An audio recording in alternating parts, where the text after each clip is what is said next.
Good morning, everybody. This is Tracy Brown, your somatic nutrition therapist and attuned eating expert. So happy to be here with you this morning on this fine winter day, or if you're in the southern hemisphere, I know it's your summertime. So let's go ahead and let's just jump in and get started. Because this is a pretty common time when we're transitioning out of things being really busy and now things are quieter again.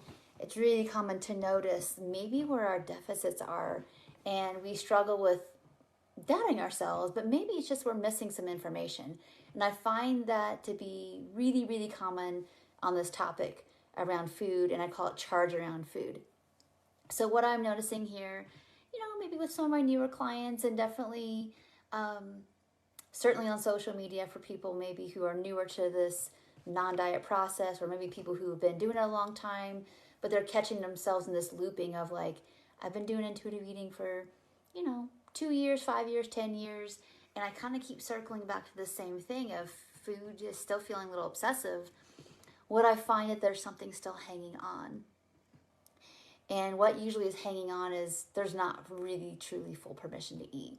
There's this kind of faux permission that it's only okay if my weight's lower, or because I have XYZ, maybe health condition, like, I don't think pre-diabetes is a disease. I think it's a signal of our bodies being pretty stressed out and still kind of in this like trauma cycling that really needs some support.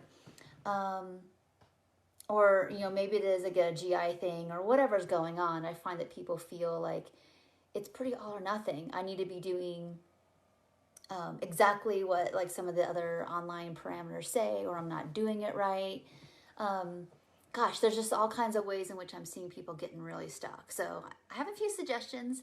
I'm not giving advice, but here's a few suggestions to really do some of your own self-assessment. Is my belief that there are inherently good food, bad foods? Is that still kind of sticking in there?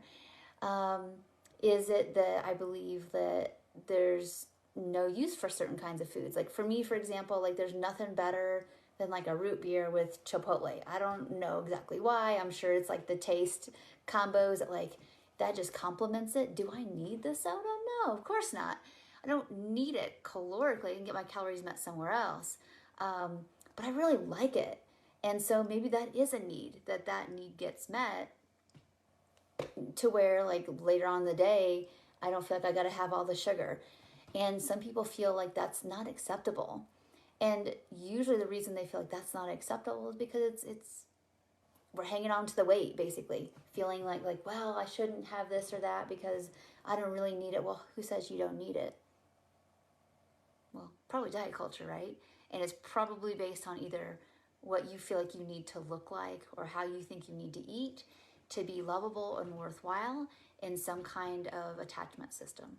That's usually what this is really, really, really, really about if you go down to the root of it. So I want you to think about today, if you're still really struggling with feeling obsessive about your food, are you truly allowing yourself to eat as much as you need? Are you really allowing yourself to eat what you want?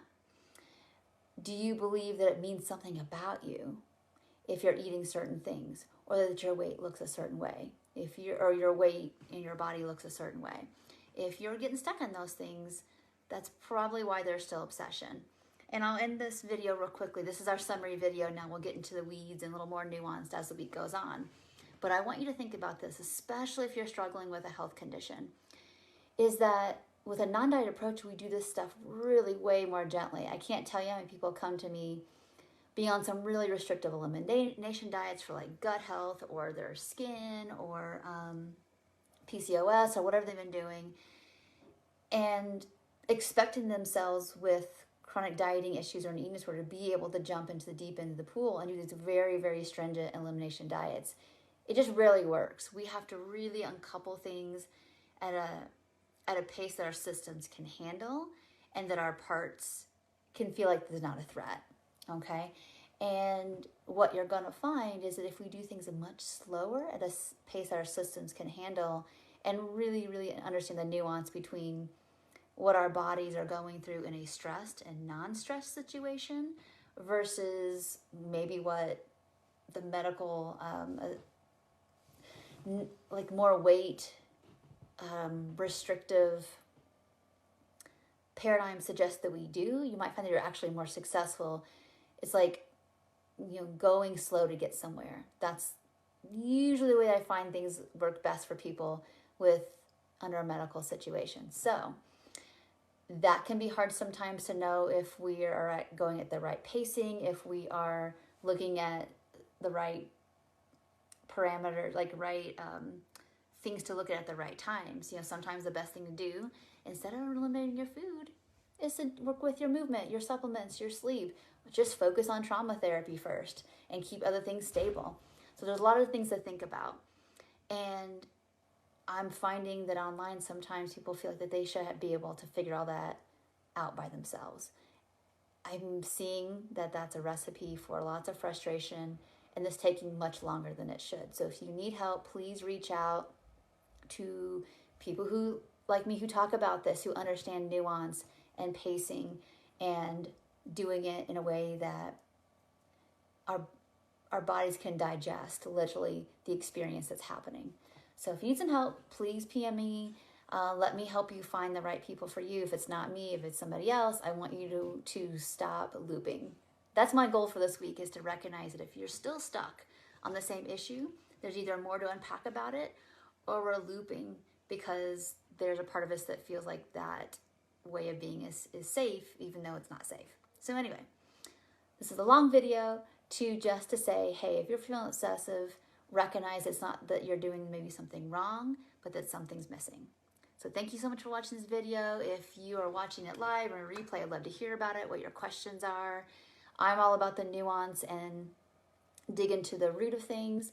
So if you're looking for surface strategies, you're probably not going to get it here, but that's okay. And if you have someone in your life that you think would benefit from this, please pass this along to them. Don't hoard the info or hoard the support. Share it along, okay? Thank you so much for watching, and I'll see you in Wednesday's video. Bye for now.